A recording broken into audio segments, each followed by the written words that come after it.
Bon week-end à vous, chers téléspectateurs de la Première TV. Commençons cette édition par le nouvel échec du M23 RDF à Kalehe, parce que vous savez quoi, le peuple congolais reste debout. Compatriotes, une fois de plus, la bravoure de nos forces armées de la RDC, épaulée par nos voyants Wazalendo, vient d'écrire une nouvelle page de résistance et de dignité nationale dans les territoires de Kalehe. Nous sommes au Sud Kivu. Depuis le jeudi après-midi, le rebelle du M23 AFC, manipulé et soutenu par le régime de Kigali, ont tenté un mouvement de contournement stratégique sur l'axe Ramba-Bunyakiri en empruntant les collines surplombant la cité de Katasomoa. Leur objectif était clair, couper les routes vitales, Ramba-Bunyakiri et Ramba-Ziralou, et ainsi isoler plusieurs localités du Sud Kivu pour y semer la terreur et l'insécurité. Mais c'était sans compter sur la vigilance de nos services de renseignement militaire, toujours en alerte, et sur la détermination sans faille de nos soldats patriotes et résistants Waza.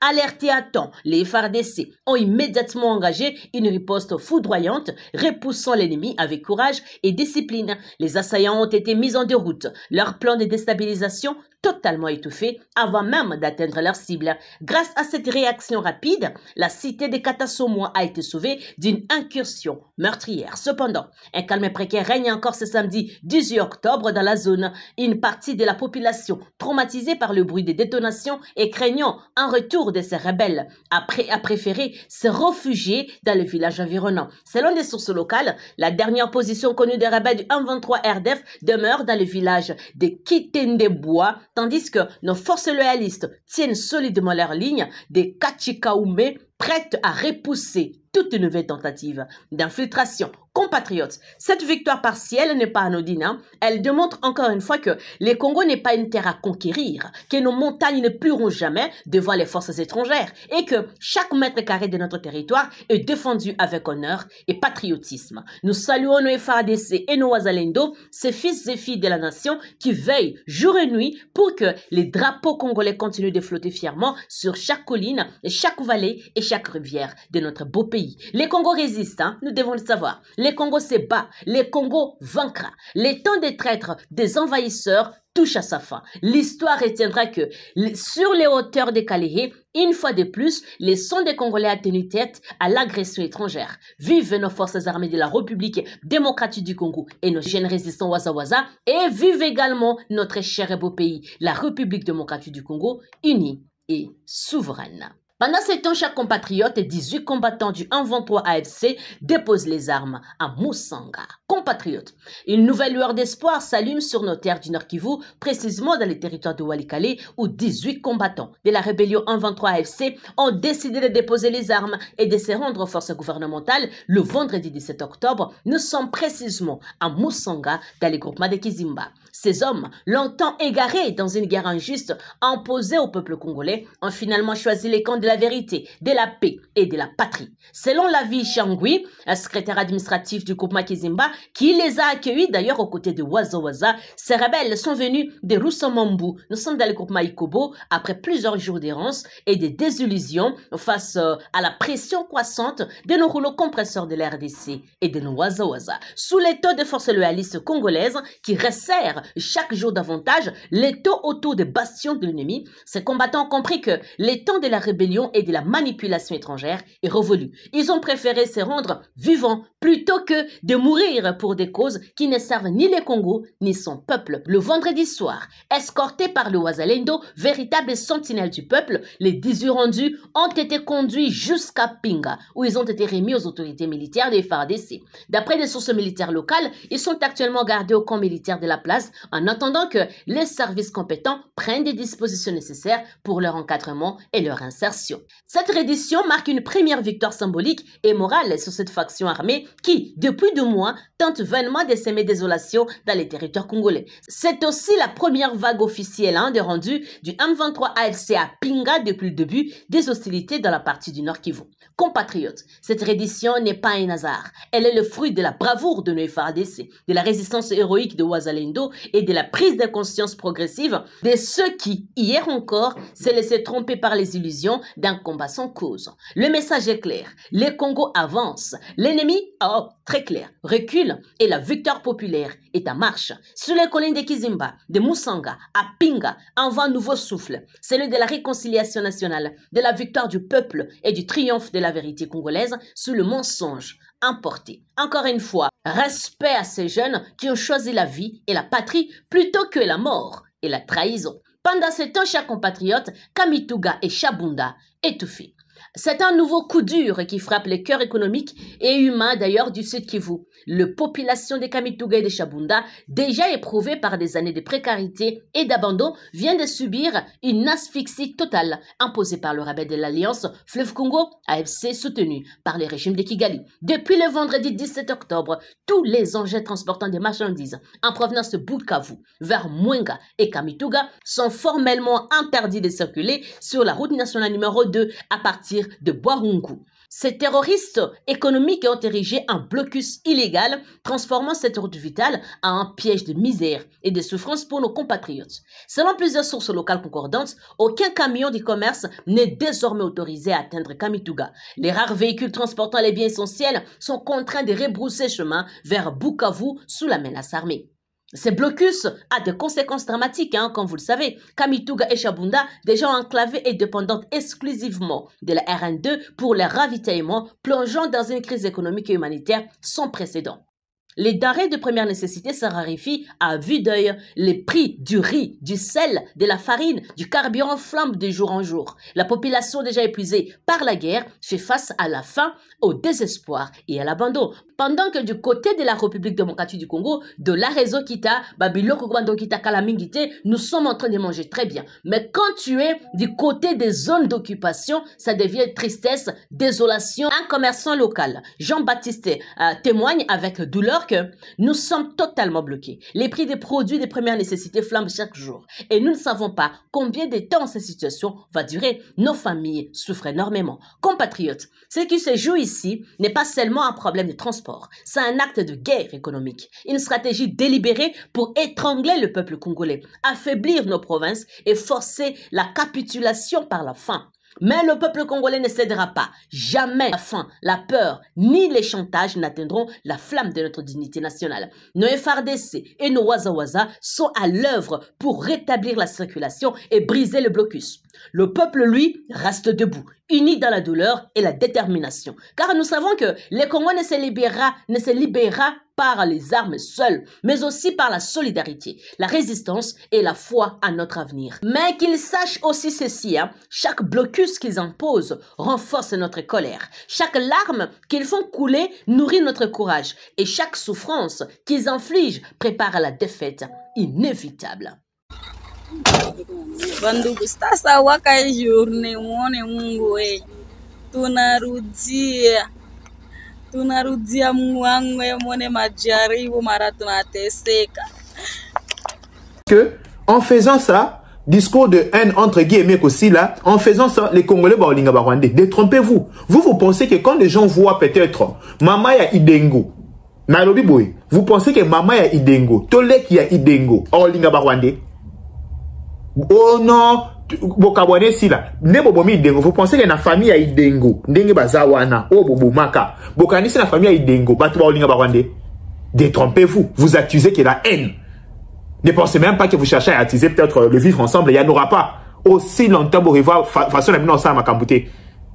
C'est simple, ça fait 30 ans que Bozo faire souffrir la population à quoi encore. Et ça, c'est anormal, inexplicable. C'est pas de notre faute. Soto Yamba qui bino, dans 94, tant aussi si bêtise na bino.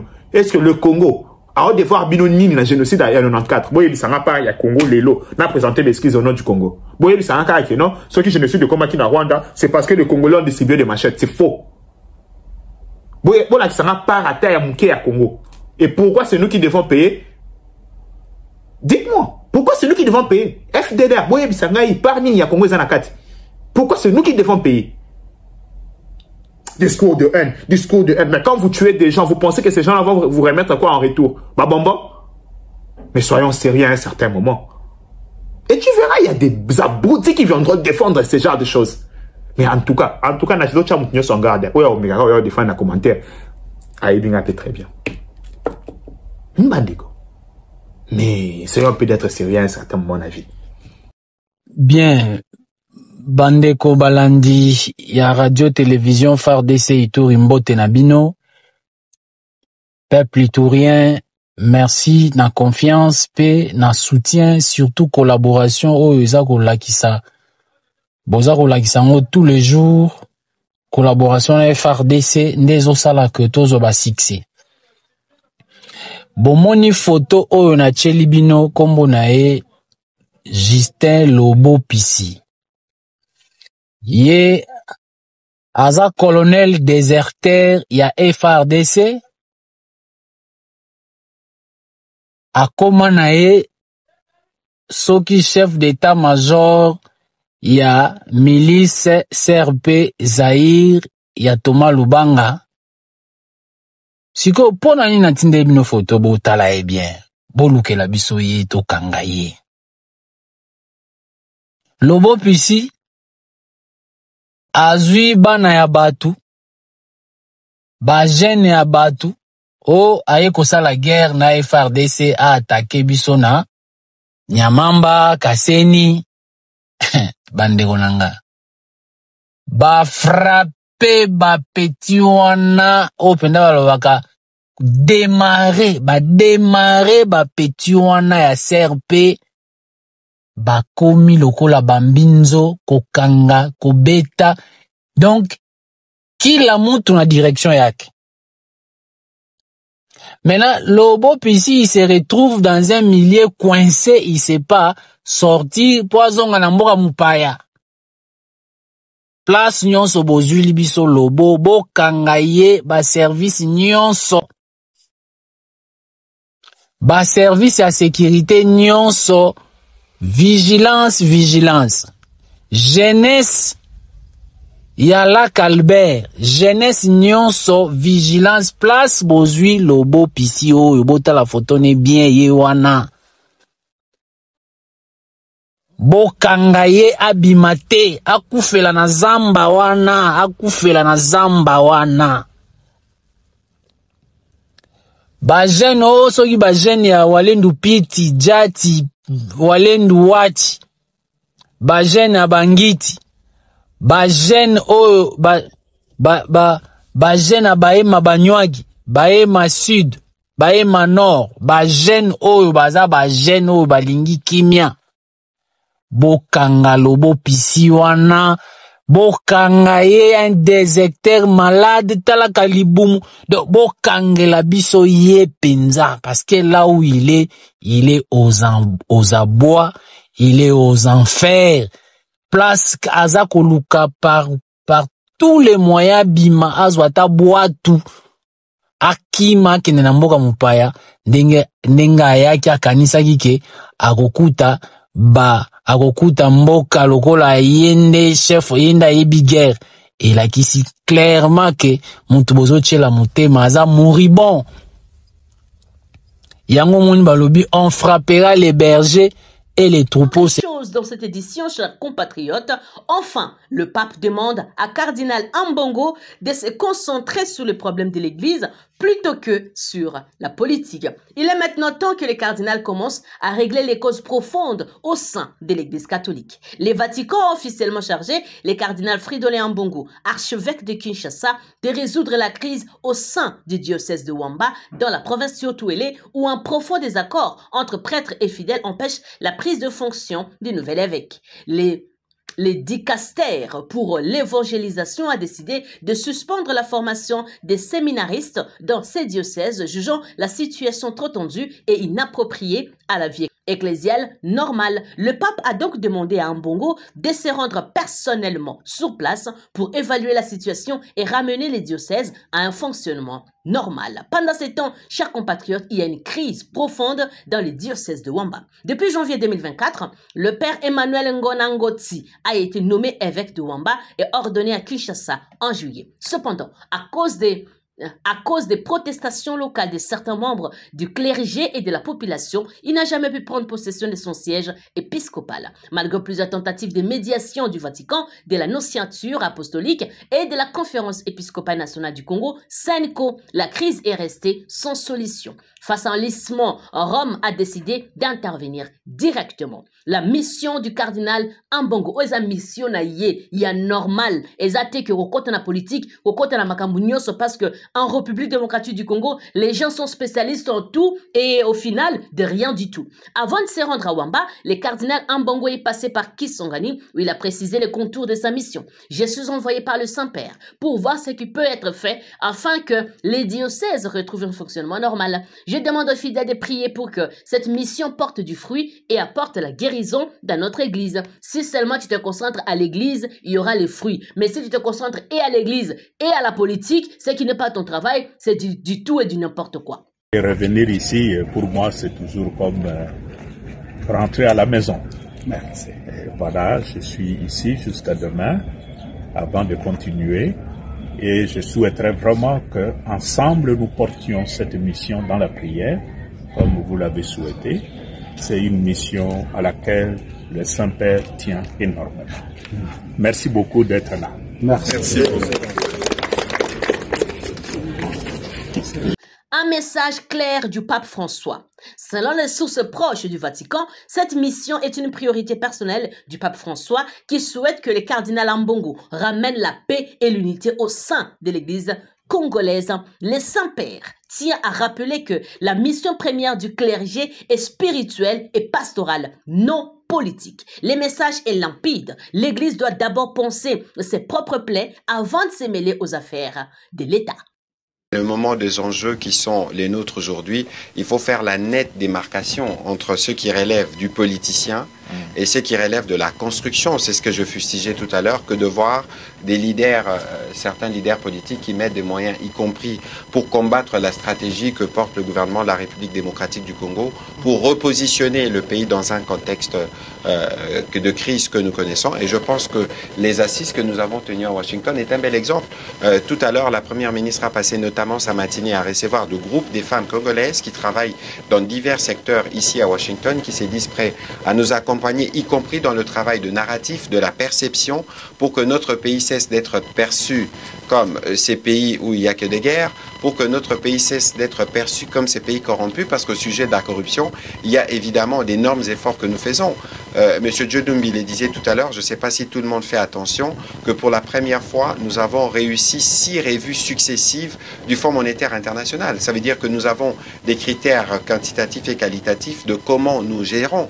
Et si le pays était aussi corrompu que d'autres en parlent, je ne suis pas sûr que nous atteindrons ces programmes et que nous aurons autant mobilisé à la fois des appuis budgétaires, mais aussi le portefeuille d'investissement de la Banque mondiale. Donc cessons de nous faire harakiri et nous tous approprions-nous de notre pays et assurons-nous que nous contribuons au-delà de ceux qui sont en responsabilité à construire une nation forte en Afrique centrale. Voilà, chers compatriotes, c'est par ici que s'achève notre émission. Merci à vous de nous avoir suivis. N'oubliez pas de vous abonner s'il vous plaît, d'activer la petite cloche des notifications pour recevoir nos informations à temps réel. N'oubliez pas également de partager aux autres patriotes pour que la grande famille puisse grandir. On se retrouve dans les heures qui suivent pour d'autres séries d'actualités. D'ici là, portez-vous bien et que l'amour de la RDC soit votre partage et qu'on puisse avoir la sagesse de comprendre notre travail et de laisser le travail des autres. À la présentation, Saint Tiché Senga.